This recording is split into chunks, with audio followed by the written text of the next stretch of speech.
Welcome back to another explainer. Today, we're uncovering the hidden rules and subconscious codes that govern exactly how we describe the world using English adjectives.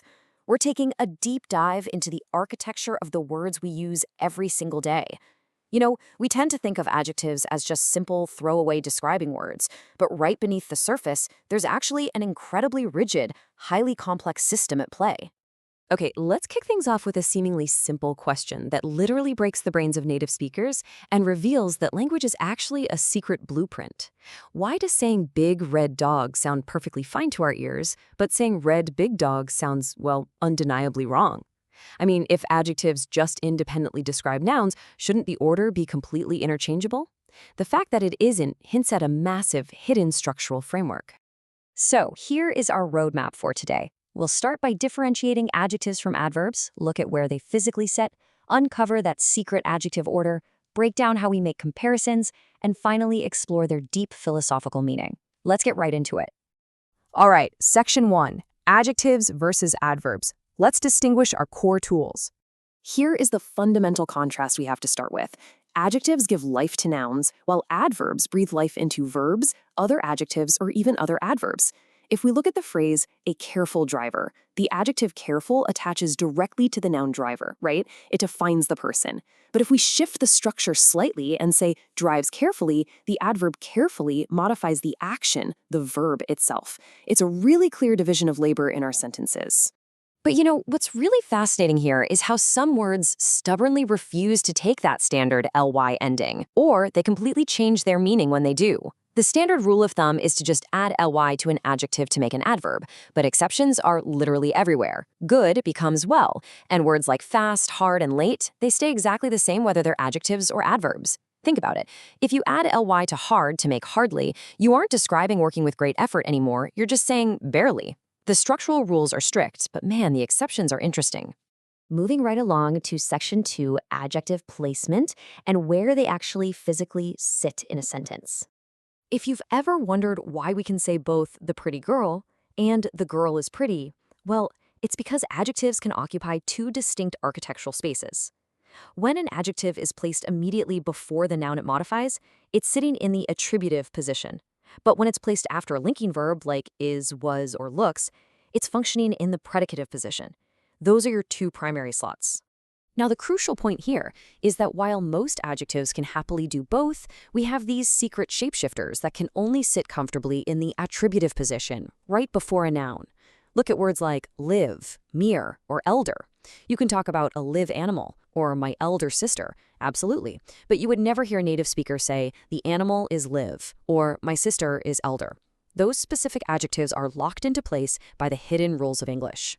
Which brings us to the absolute centerpiece, Section 3, the secret adjective order, the rules we follow without even realizing it. This honestly feels like magic, but your brain is actually instantly sorting these words through a highly complex, invisible filter. How do we subconsciously know to say luxurious new red Japanese sports car and definitely not red new Japanese sports luxurious car? No native speaker sits down and calculates this before speaking, yet if you scramble that order, it sounds like absolute nonsense. Well, behold the royal order of adjectives. It's called OSASCOMP.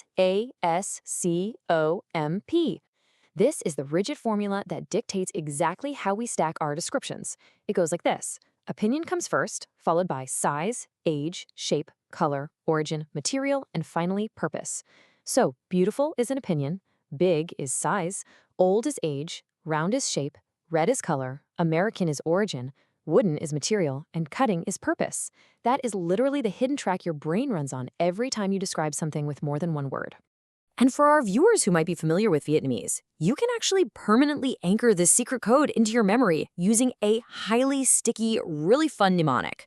Ong sao an sup cua om ap thi. The first letters of these words perfectly align with the OSAS comp acronym. Opinion, size, age, shape, color, origin, material, and purpose. It's just a fantastic tool to make remembering this entire complex string of categories an absolute breeze. All right, on to Section 4, making comparisons. This is where adjectives battle it out. Making comparatives is mostly a simple three-step process, right? For one-syllable words, you just add ER to the end, like turning old into older. For words with 2 or more syllables, you generally throw the word more in front of them, like more careful. And then, of course, you've got your irregular words that completely change their identity, like good becoming better and best. But as always, the language throws in some fascinating edge cases we need to watch out for. So normally, if a short adjective ends in a consonant-vowel-consonant pattern, the CVC rule, like the word big, you double the last consonant to make bigger. But notice how words ending in W or Y behave. Because W and Y actually act as semi-vowels in these positions, that standard doubling rule just beautifully shatters.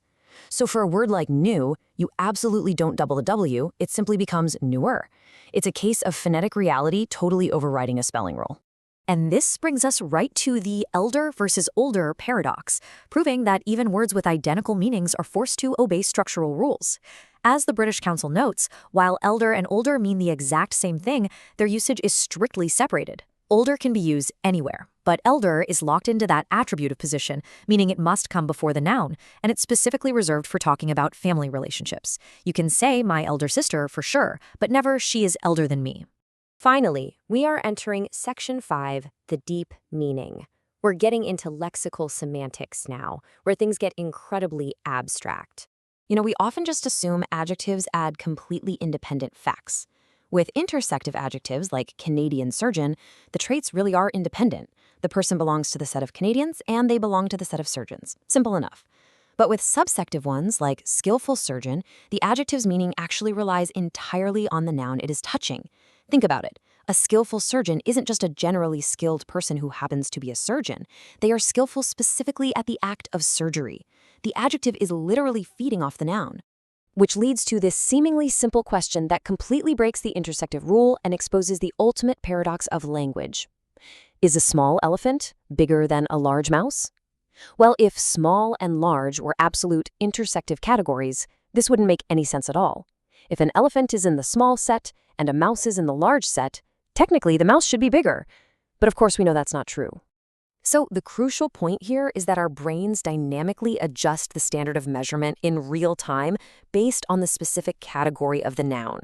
In linguistics, these are known as contextual comparison classes. When we say small elephant, what we really mean is small for an elephant, and large mouse actually means large for a mouse. We are unconsciously supplying a hidden yardstick for every single noun we describe, adjusting the scale of our adjectives instantly on the fly. As we've seen through this hidden architecture of adjectives, you are walking around with a secret, highly complex linguistic supercomputer right in your head.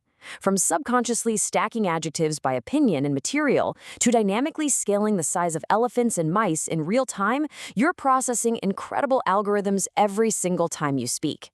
It really makes you wonder how much of the language you use every single day is a conscious choice and how much is a hidden subconscious code. What other hidden rules are you using right now without even knowing it? Thank you so much for joining me for this explainer, and keep questioning the words you use every day.